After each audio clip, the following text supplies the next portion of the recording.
大家好，我是麦克老师。今天我要告诉你们，说地道英语口语的秘密是什么。那为什么我好多中国朋友，他们英语非常好，说得非常流利，但是他们口音就是还有一点不准，有可能是他们还没学过怎么用美国人经常用的。千万不要告诉你学英语的朋友这个秘密，开玩笑，肯定要分享吧。其实这个秘密也不是很复杂，非常简单。The secret is using something called contractions. 什么？ Contractions. 听不懂。That word is not important. I just want you to remember the concept.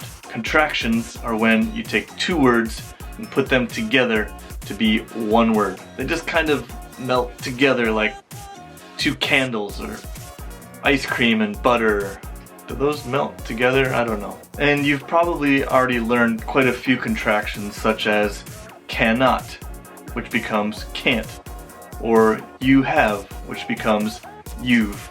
But the contractions I want to teach you today are probably not found in any textbook, but we use them all the time in spoken English. So that makes learning them important not only for your oral English, but also for your listening. So let's get started. 10 common contractions we use every day in oral English. But remember, these contractions are informal, so don't use them on a test. But in your daily conversations, you should try to use them as much as possible so that your English will sound very authentic. Alright, number 10.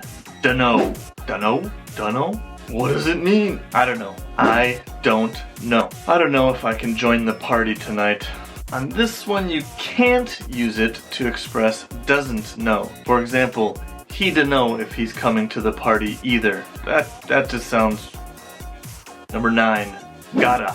Of course, this means got to. I've gotta work tomorrow. He's gotta do his homework before he can go out and play.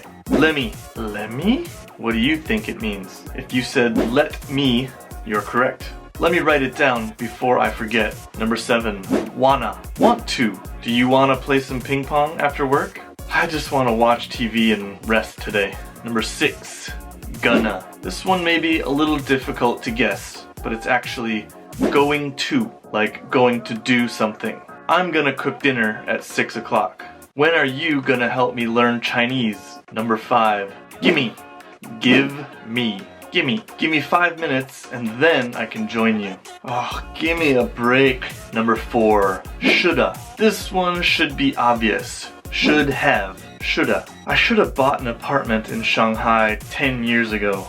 You should have called me before coming over. Number 3. Similar to shoulda is coulda. And yes, you guessed it. It's short for could have. I could have studied for the test, but I didn't care. I could have told my boss to shut up, but then I would have gotten fired. And number 2, in it. This one is mostly used in the UK, and it's short for isn't it. Most often, it is used at the end of a sentence. For example, this food is good, innit? Maybe in the US, we might use it at the beginning of a sentence. Wow, isn't it a beautiful night tonight? And number 1, ain't. Ain't is the word that all English teachers hate. And they will tell you what they always told me. Never use it because ain't a word. It's often used in American English instead of is not or are not. So that means it can also be used instead of other contractions like isn't or aren't. That ain't very nice. If you ain't going to the party tonight, you want to play some video games instead? So there you go. 10 common contractions we use in oral English. You might make your English teacher go crazy, but you'll definitely sound more fluent and like you have more authentic English when you're practicing your daily conversations. So if your teacher asks you where you learned it, just tell them I did it. And there's lots of other informal contractions, but there was just too many for this video. So if you like these, please give me a like below. Help me to share this video, and maybe I'll make a part 2 so we can discuss other commonly used contractions in English. But until then, 我是麦克老师，下次再见。